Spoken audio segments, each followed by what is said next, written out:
Selamat malam, Namo Buddhaya. Ibu, Bapak yang berbahagia, pada kesempatan Uposatha hari ini, saya ingin menyampaikan atau lebih tepatnya mengulang dalam bahasa Indonesia sutta yang berkaitan dengan pertemuan besar para dewa atau Maha Samaya Sutta. Mungkin ada dari kita atau mungkin di luar sana menganggap bahwasanya makhluk di luar daripada manusia itu tidak ada. Terlebih lagi seperti kayak makhluk-makhluk yang kasat mata.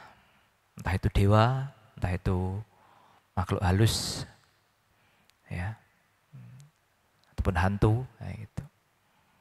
Bahkan saya pernah mendengar curhatan dari beberapa umat awam yang katanya dulu dia punya teman rajin sekali, sering ikut dana makan dan lain sebagainya. Pada suatu waktu dia pergi ikut, ya mungkin entah ke tempat dukun atau apa saya nggak tahu. Kemudian entah dikasih doktrin apa dari sana. Kemudian pulang-pulang katanya sudah tidak mau aktif lagi dengan kegiatan Buddhis. Dan banyak cerita katanya. Kemudian dia sempat ngomong dan ada beberapa kalimat yang saya anggap sebagai hal yang unik menurut saya ya. Beliau bilang, katanya ternyata dewa itu ada loh. Ternyata dewa itu ada loh. Berarti selama dia mempelajari agama Buddha dia nggak paham tentang dewa. Tiuk Bu. Agama Buddha erat sekali atau Buddha Dhamma, sutta yang diajarkan oleh Sang Buddha kebanyakan atau mungkin dari beliau mulai dikandung oleh Ratu Mahamaya itu selalu bersinggungan dengan pradewa. Dalam artian bukan singgung negatif, tapi selalu berhubungan baik dengan pradewa. Relasi, ya. Berarti malam ini judulnya adalah relasi Sang Buddha dengan pradewa, gitu ya kira-kira dalam bahasa modernnya. Jadi dari mulai beliau lahir dan meliputi peristiwa-peristiwa penting dalam sejarah perkembangan agama Buddha hingga beliau wafat, itu berkaitan dengan dewa itu banyak sekali tak terhitung. Bahkan di dalam parita atau sutta-sutta yang kita baca tadi, banyak yang lahir dari sebuah pertanyaan para dewa. Yang paling terkenal kalau di dalam kalau di Indonesia ini adalah Manggala Sutta. Manggala Sutta itu lahirnya dari mana? Lahirnya dari kegalauan para dewa. Jadi dewa ini berselisih paham, makanya di dalam awal-awal itu kan Bahu Dewa Manusacak Manggalani Ajintayung. Para dewa lagi berebut paham tentang apa sih berkah itu? Apakah berkah itu pakai hiyo? Ini bahasa saya ya, nggak ada di dalam Manggala Sutta ya. Ini tambahan dari saya pribadi. Apakah Manggala itu ketika kita di depan patung Buddha kemudian bawa 3 batang hiyo besar-besar, minta Lamborghini, minta mobil mewah, minta semuanya yang bagus-bagus? Tidak ternyata. Jadi ada 38 berkah yang terdapat di dalam Manggala Sutta, pelajari. Itu semua berkat daripada pertanyaan para dewa. Di dalam Digha Nikaya ada sutta yang disebut Maha Samaya Sutta. 3 bagian besar, bagian panjang ya. 3 itu kelompok sutta yang sutanya itu biasanya sangat panjang sekali dan membosankan kalau kita tidak mau teliti dan memahami untuk membaca. Maka kita harus mencurahkan sepenuh hati kita untuk di situ. Baca yang pendek-pendek aja kadang-kadang kita malas, apalagi yang sampai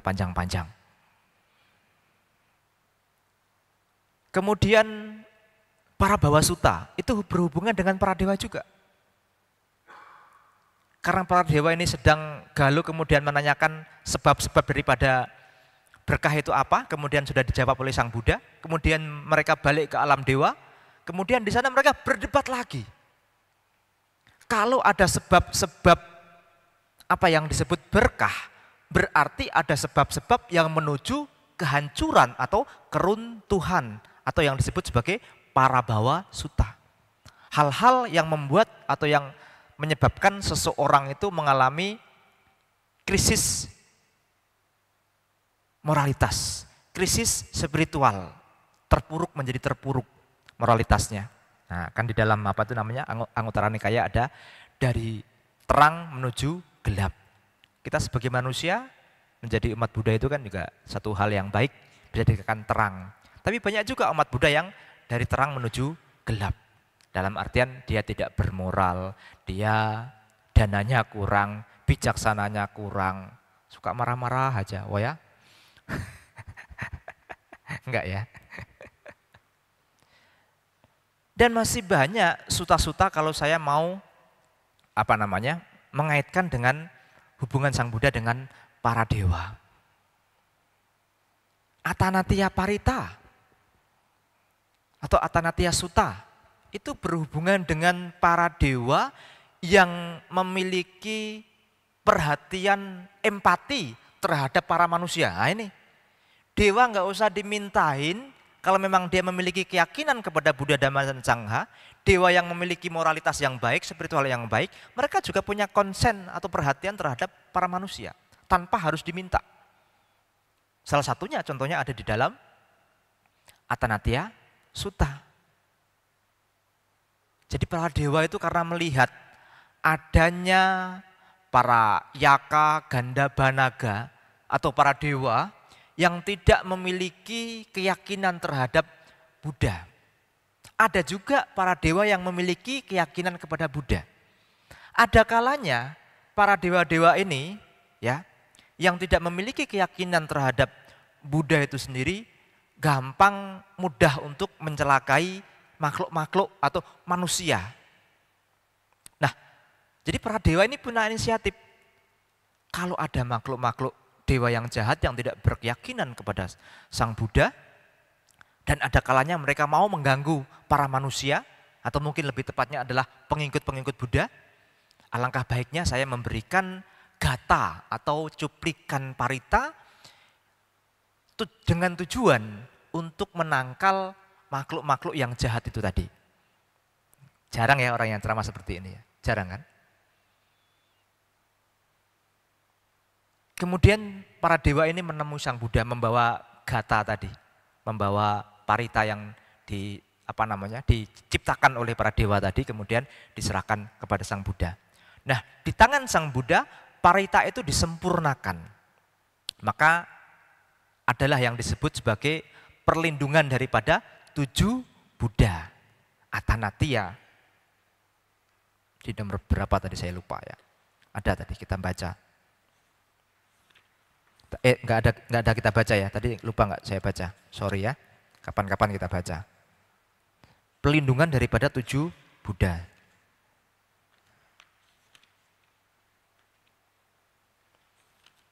Kok hilang?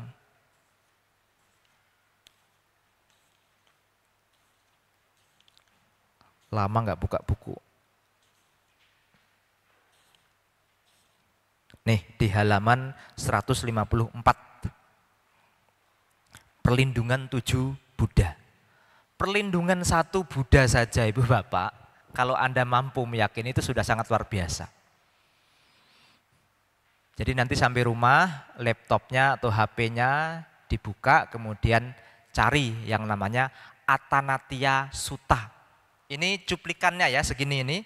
Sebenarnya sutanya itu sangat panjang sekali, tidak hanya ini. Ya. Dibuka kemudian dibaca historinya, dibaca sutanya supaya keyakinan Anda semakin tumbuh berkembang. Oh, ternyata ada ya. Sang Buddha itu membahas tentang dewa-dewa yang berhubungan dengan dewa-dewa. Jadi parita yang dibawa oleh para dewa kemudian disempurnakan oleh Sang Buddha. Tujuannya apa? Untuk melindungi para manusia yang diganggu oleh makhluk-makhluk jahat atau makhluk halus jahat. Entah itu dewa, entah itu yaka, gandapa, dan lain sebagainya. Ya, ya kalau hanya masalah santet, kecil ujung kuku di dalam agama Buddha. Kalau hanya black magic, kami punya black putih. Tidak hanya black magic ya, kami punya ilmu putih. Jadi sangat gampang sekali sebenarnya. Tapi yang menjadi masalah kan di sini kita punya nggak keyakinan kepada Guru Agung kita Sang Buddha. Itu yang jadi masalah. Ketika ada masalah yang Anda cari siapa? Dukun, tangki, peramal. Itu yang jadi masalah di situ. Keyakinan Anda tidak sesungguhnya di dalam Budang Seranang Gacami, Damang Seranang Gacami, Sanghang Seranang Gacami. Ya, ada itu. Dan di dalam Atanatya Sutta itu juga disebutkan, kalau memang masih banyak makhluk-makhluk yang tidak berkeyakinan kepada Buddha ini mengganggu, di dalam Parita itu disebutkan ada nama-nama jenderal-jenderal Yaka Gandapa Naga yang istilahnya apa ya, yang punya kuasa di situ untuk disebutkan di situ. Supaya apa? Makhluk-makhluk yang ganggu ini menjadi takut, menjadi gentar agar tidak mengganggu manusia. Itu ada disebutkan nama-namanya di situ. Nanti dicari ya. Atanatya Sutta itu panjang itu sutanya, tidak hanya cuman segini aja. Ini kan cuplikannya ini. Tapi ini pun kalau Anda yakini, wah, black magic kayak santet, kayak guna-guna, kabur semua, ngibrit semua. Ya. Kabur semua, ngibrit semua. Enggak usah cari hupau, enggak usah nyari apa tulisan-tulisan merah, enggak usah, cukup ini aja. Ini kalau misalnya nih, mohon maaf nih, ada seorang peramal atau seorang tangki yang memang dia mempelajari agama Buddha, kemudian dia mengambil memetik ini dijadikan hupo. Oh, saktinya luar biasa. Maha-maha sakti lagi. Karena di sini 7 Buddha, pelindungan daripada 1 Buddha aja. Makanya kenapa salah satu alasan dalam satu masa dunia ini tidak akan ada 2 Buddha. Kalau ada 2 Buddha, hancur dunia ini. Tidak mampu menampung parami Buddha yang begitu besar. Makanya hanya ada 1 Buddha. Tidak mungkin dalam satu masa ini ada 2 Buddha lahir bersamaan. Misalnya di Jepang sana ada Buddha Dhammaguno, kemudian di Medan sini ada Buddha Cirakdamo. Nggak akan mungkin terjadi itu. Ya, nggak akan mungkin. Karena dunia bisa meledak, bisa hancur dengan sendirinya itu. Karena parami Buddha yang begitu luar biasa. Bayangin tuh, 1 Buddha aja sudah luar biasa, apalagi sampai 7 Buddha. Apalagi sampai Anda mau merapalkan 24 nama-nama Buddha dari sebelum Buddha Gautama lahir. Itu ada itu. Itu di Thailand ada paritanya, tapi saya sendiri nggak hafal. Karena bagi saya 1 aja cukup gitu ya. Ini sebenarnya saya malas sebenarnya. Ini pembenaran dari kemalasan saya sebenarnya ya. Tapi kalau mau menghafal ya sehari pun hafal lah itu ya. Ada itu dari mulai Buddha di Pangkara sampai ke sini itu. Itu dibaca. Jangan cari hupau aja, itu sudah luar biasa itu. Ditambah lagi dengan apa? Murninya moralitas Anda, kekuatan dana Anda, ya, kekuatan kebijaksanaan Anda, ya makin menyempurnakan parita-parita itu tadi, kata-kata itu tadi. Ya, baik. Mengenai Mahasamaya Sutta, saya mohon kepada Samnera Bodhi untuk membaca. Tolong Bante. Kasihkan ke Bodhi biar dibaca. Dari tadi masa saya terus ya kan. Dibaca dan mohon kepada Ibu Bapak menyimak, memperhatikan apa yang dibaca Samnera Bodhi yang berkaitan dengan Mahasamaya Sutta dalam bahasa Indonesia. Kepada Samnera saya persilahkan. Demikianlah telah saya dengar pada suatu ketika Sang Buddha bersama sekelompok besar biku sangga yang berjumlah 500 biku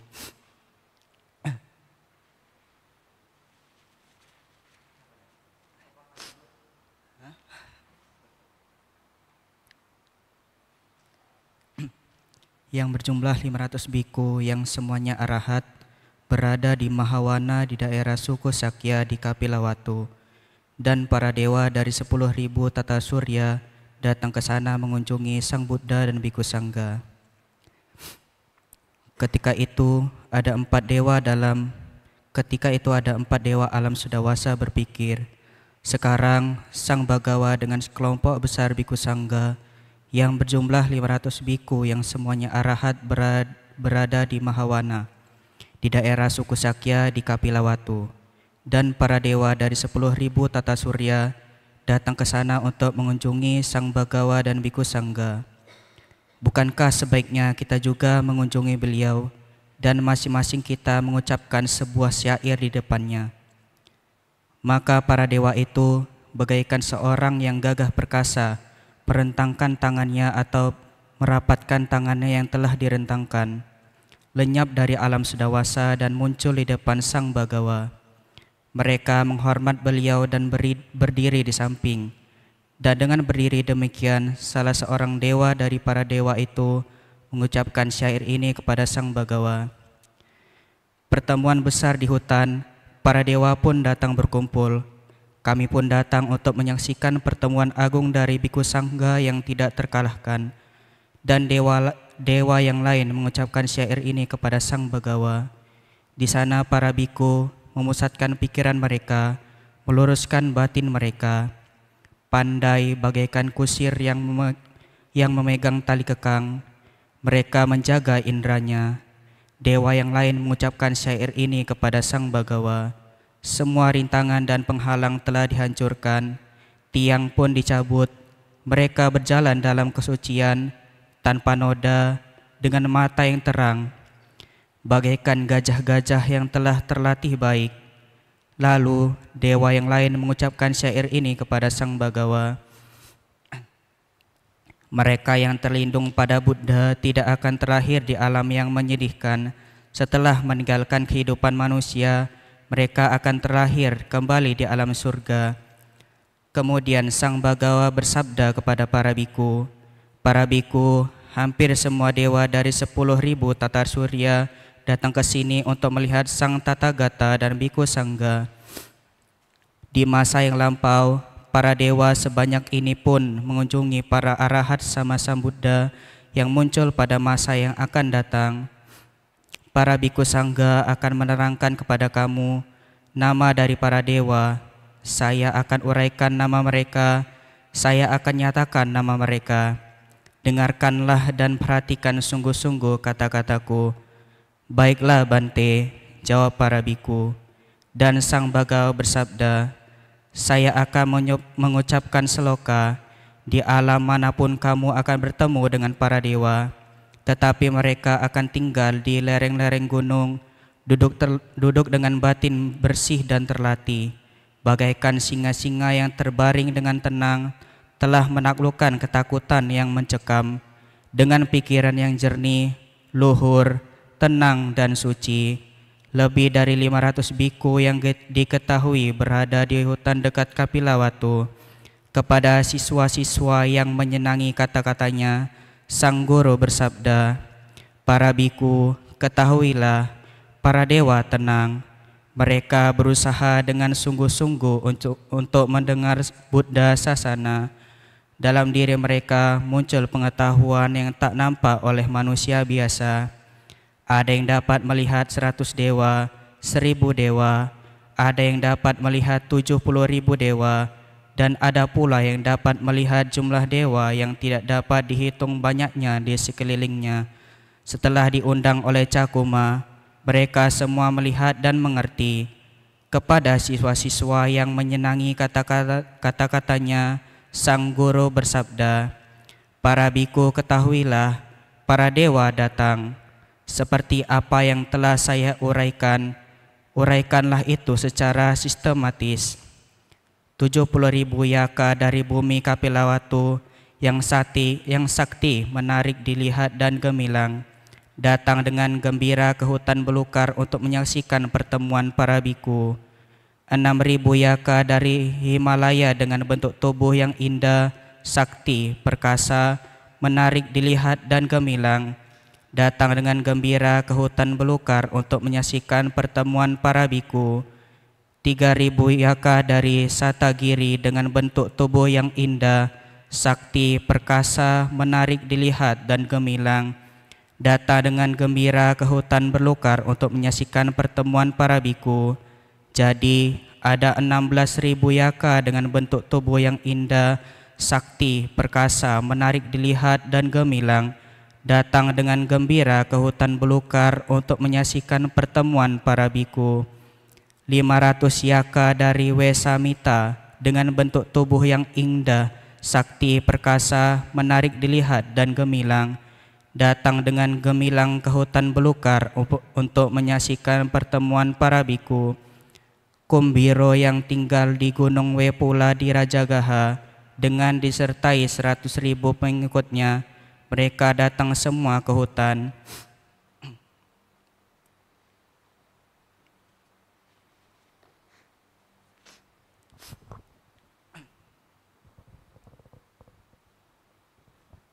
Raja Datarata, penguasa penjuru timur, Maharaja pemimpin para Gandhaba, disertai para pengikutnya yang terpuji, yang memiliki putra banyak dan perkasa, yang semuanya bernama indah, sakti, perkasa, menarik dilihat dan gemilang, datang dengan gembira ke hutan belukar untuk menyaksikan pertemuan para biku.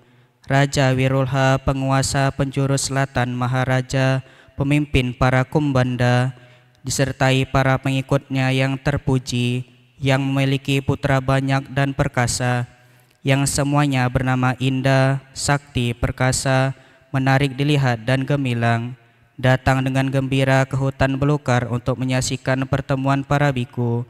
Raja Wirupaka, penguasa penjuru barat, Maharaja pemimpin para naga, disertai para pengikutnya yang terpuji, yang memiliki putra banyak dan perkasa, yang semuanya bernama indah, sakti, perkasa, menarik dilihat dan gemilang, datang dengan gembira ke hutan belukar untuk menyaksikan pertemuan para biku. Raja Kuwera, penguasa penjuru utara, Maharaja pemimpin para yaka, disertai para pengikutnya yang terpuji, yang memiliki putra banyak dan perkasa, yang semuanya bernama indah, sakti, perkasa, menarik dilihat dan gemilang, datang dengan gembira ke hutan belukar untuk menyaksikan pertemuan para biku. 4 maharaja menerangi alam sekeliling dengan sinar tubuh mereka, berdiri di 4 penjuru di hutan Kapilawatu.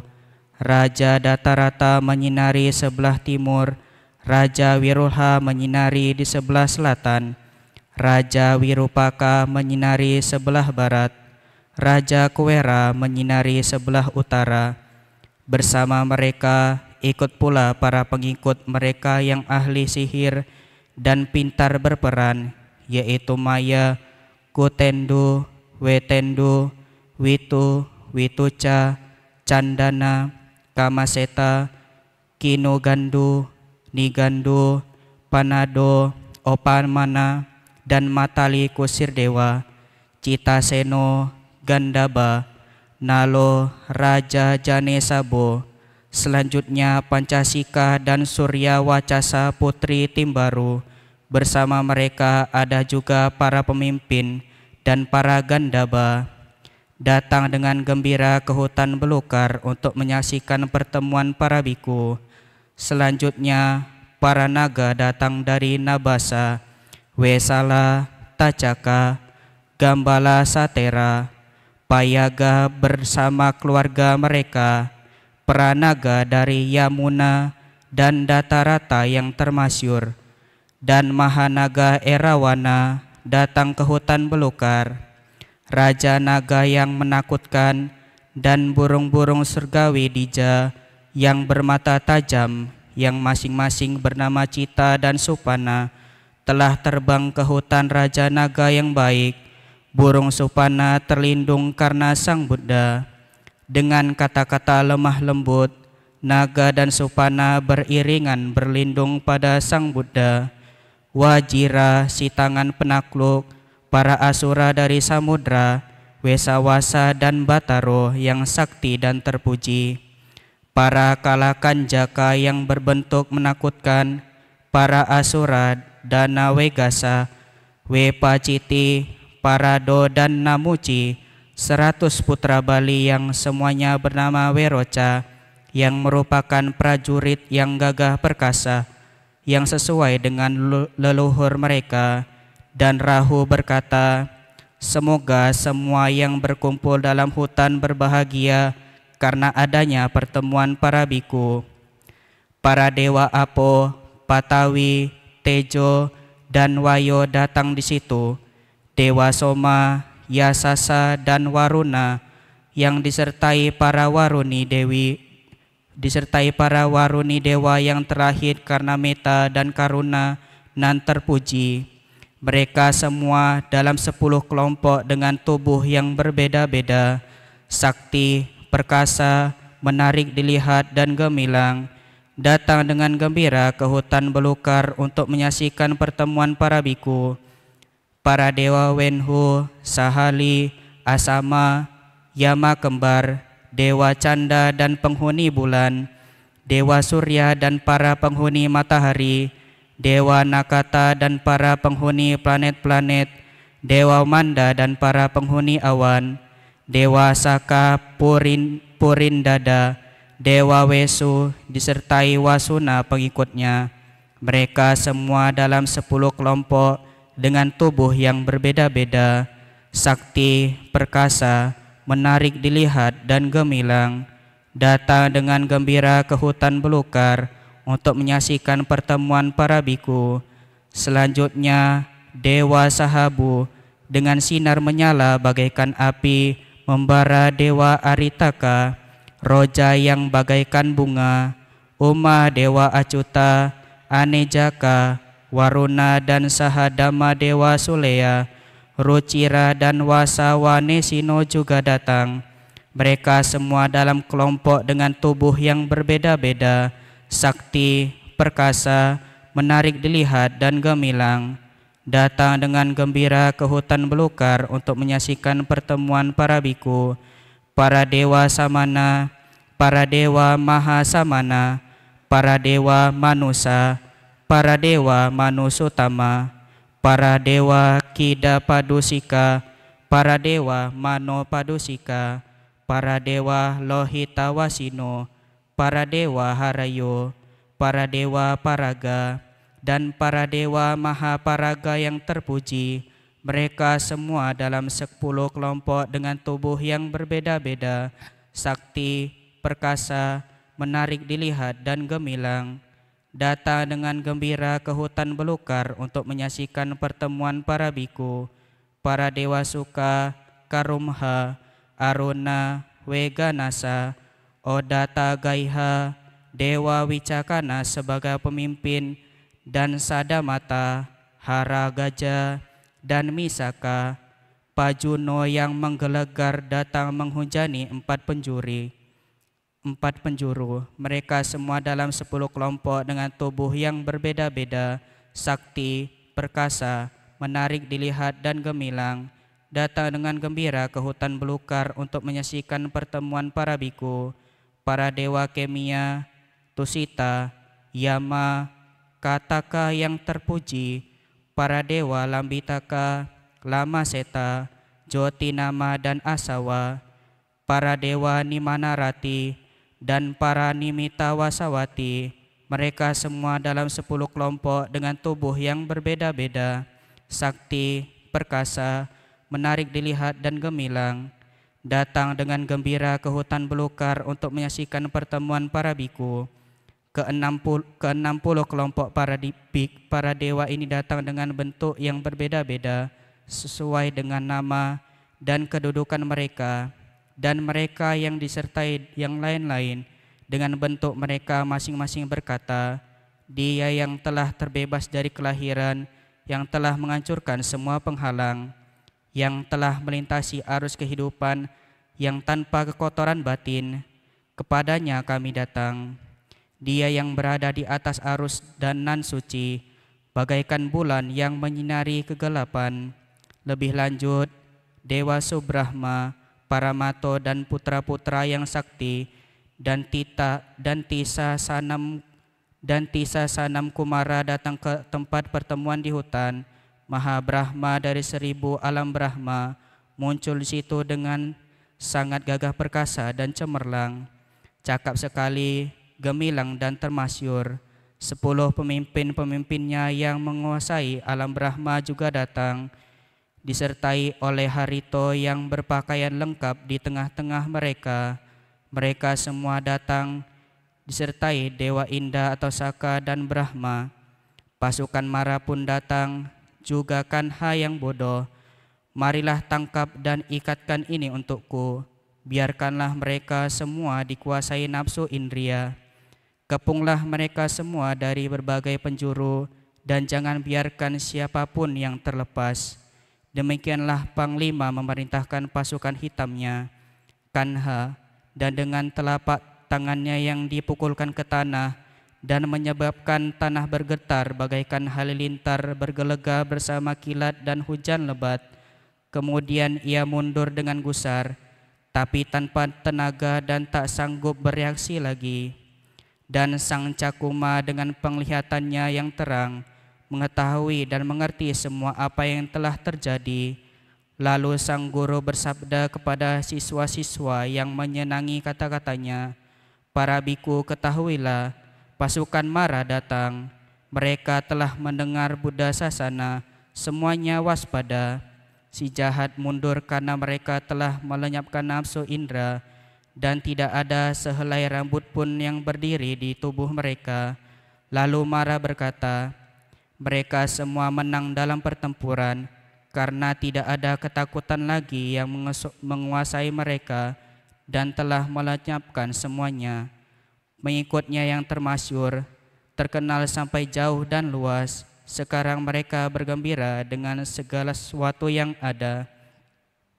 Sadu, sadu, sadu.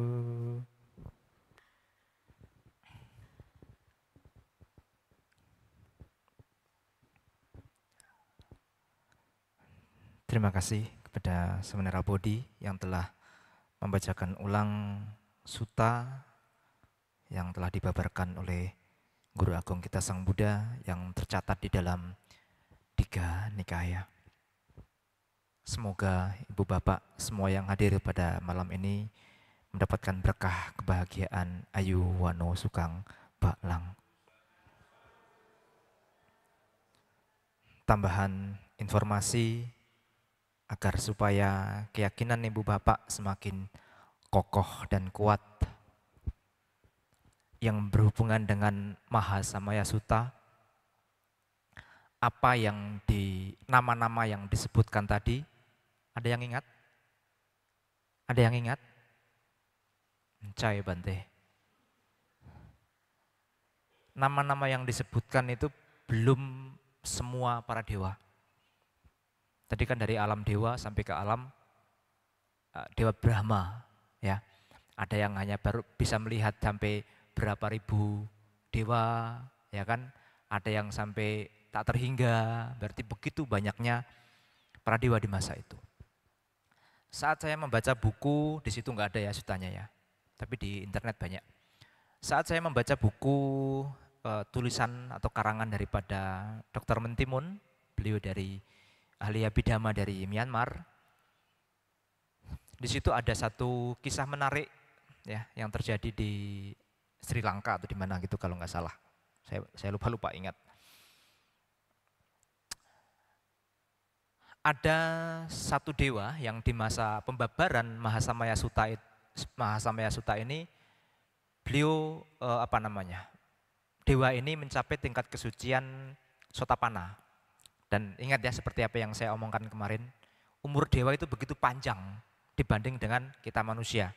Ya, 2500 berapa? 2500, Waisak ini berapa? 2506, 68, enggak ada yang ingat, gini pun. Waisak tahun ini berapa? 2568. Gimana mau mengingat nama-nama dewa, Ibu Bapak? Gimana Anda mau terhindar dengan makhluk-makhluk yang jahat, Ibu Bapak? Kalau satu dewa pun Anda nggak hafal namanya. Ya, jadi dikonvert ke alam manusia itu sangat pendek sekali. Ya, jadi ada dewa. Dewi kalau nggak salah ya, malah justru itu Dewi.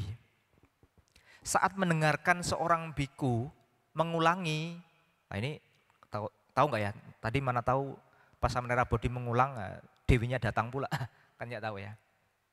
Saat ada seorang biku yang membaca ulang Mahasamaya Sutta ini, itu merasa senang. Dewi tadi merasa senang, merasa bahagia, merasa haru. Kemudian Dewi ini mengatakan sadu saat sutta ini selesai diucapkan oleh para biku tadi. Biku tadi kaget, nggak ada siapa-siapa, kok ada suara sadu. Nah, kalau kalian ibu bapak mungkin udah lari terbirit-birit itu ya. Iya, bayangkan Anda baca parita sendirian, kemudian di belakang ada sadu, ketika Anda nengok, loh kok nggak ada orang. Apa yang terjadi? Lari pasti tukang langkang. Ya berhubung beliau adalah seorang biku, tapi tidak sampai lari terbirit-birit atau sampai terkencing-kencing, nggak jadi seperti itu ya.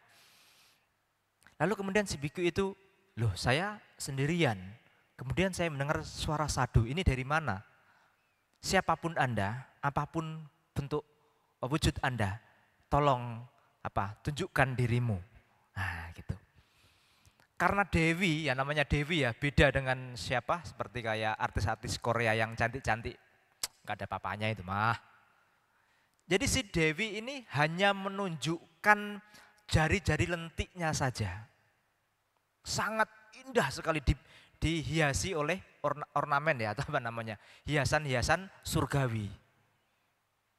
Anda pernah itu, orang-orang India kalau berpakaian lengkap adat itu, kayak pakai kerudung, ada pakai maslah itu pernak-pernik itu ya, kan begitu luar biasa kerennya. Apalagi dewa, atributnya tentu lebih sangat luar biasa. Jadi Dewi itu tidak menunjukkan bentuk tubuhnya secara keseluruhan, beliau hanya menunjukkan jari-jarinya bersinar dan begitu mengagumkan. Mungkin ya, ini tebakan saya pribadi karena di buku itu tidak dijelaskan. Mungkin takut kalau nanti bikunya ketika perlihatkan sesosok Dewi, bikunya takut silap nanti takutnya. Karena apa? Bentuk jari-jari tangan aja sudah begitu indah, begitu memikat, apalagi sampai berbentuk sampai keseluruhan. Tadi kan udah dibacakan, banyak dewa-dewa yang datang terlihat apa? Indah, perkasa, gemilang, sakti, luar biasa. Gitu pun nggak ingat. Gitu pun nggak ingat. Apa yang Anda paling ingat daripada sutta ini?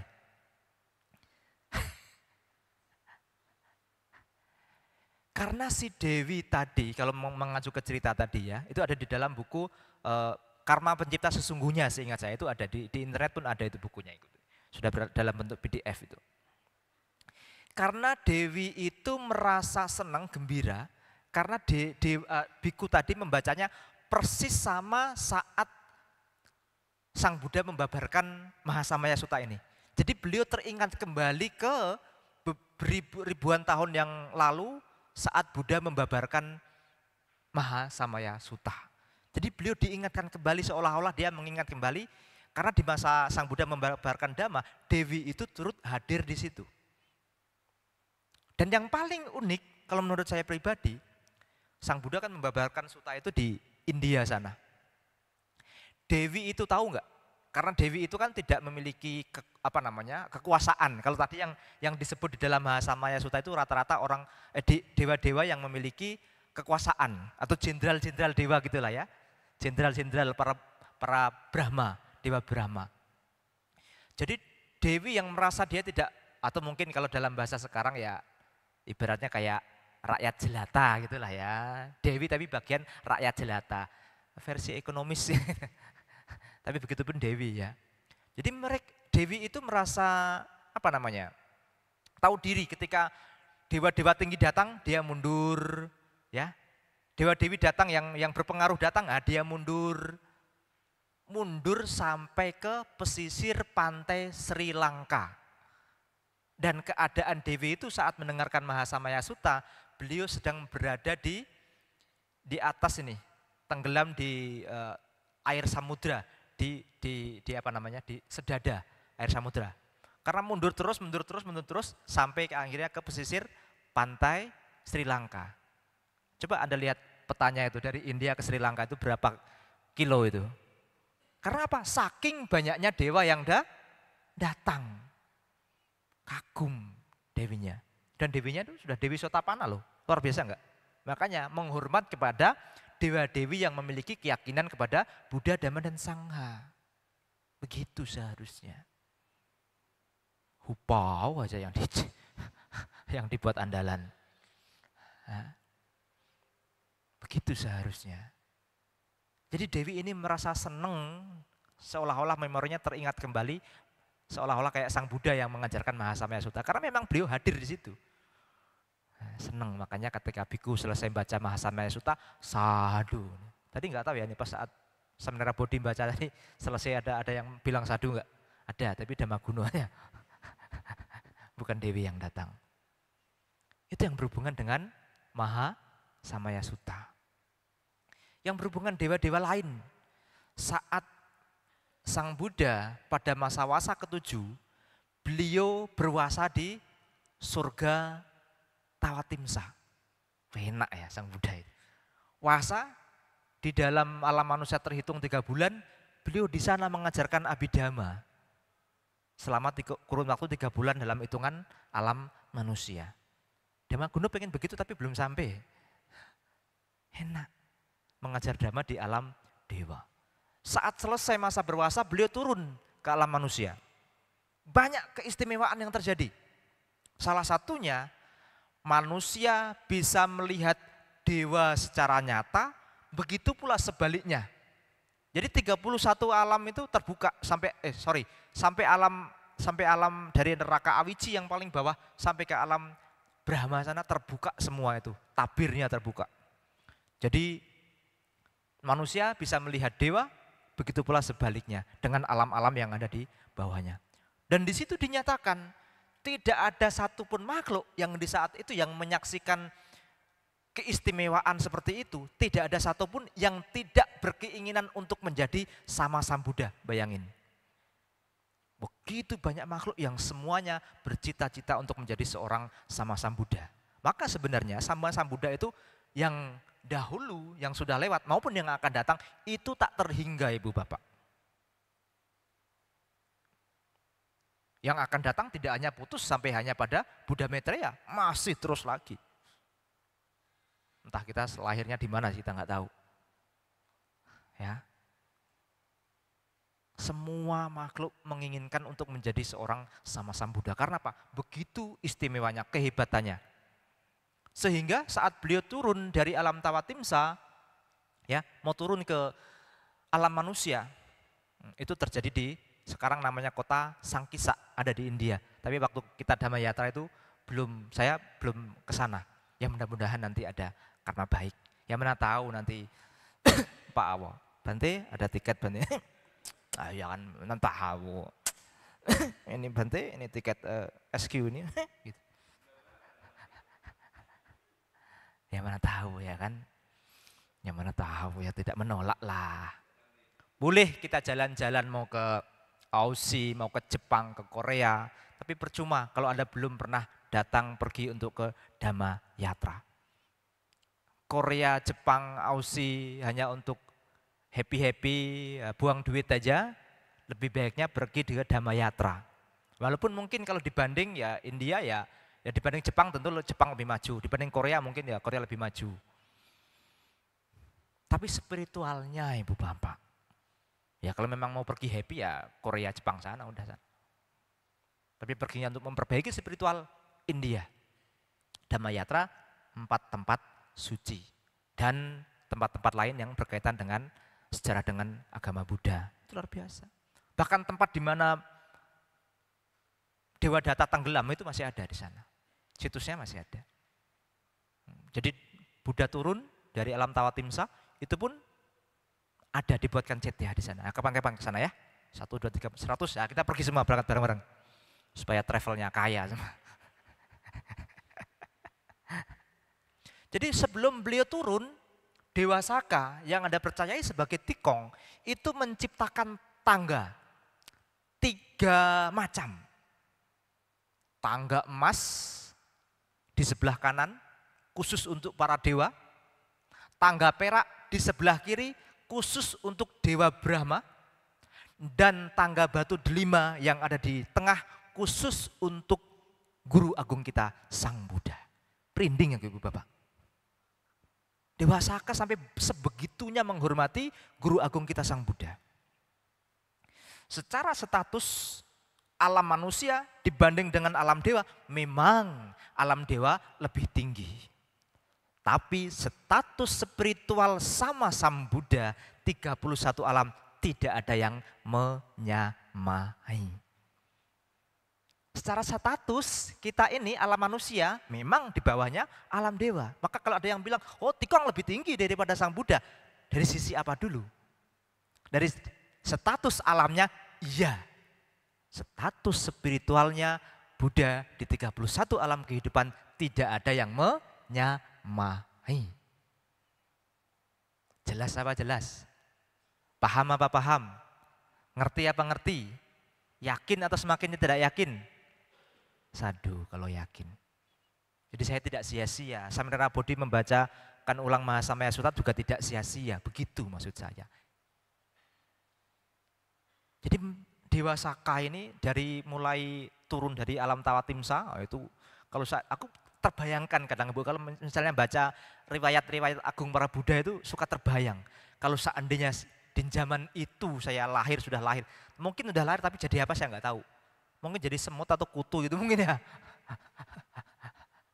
Membayangkan begitu luar biasanya, begitu agung, begitu mewah, begitu istimewa.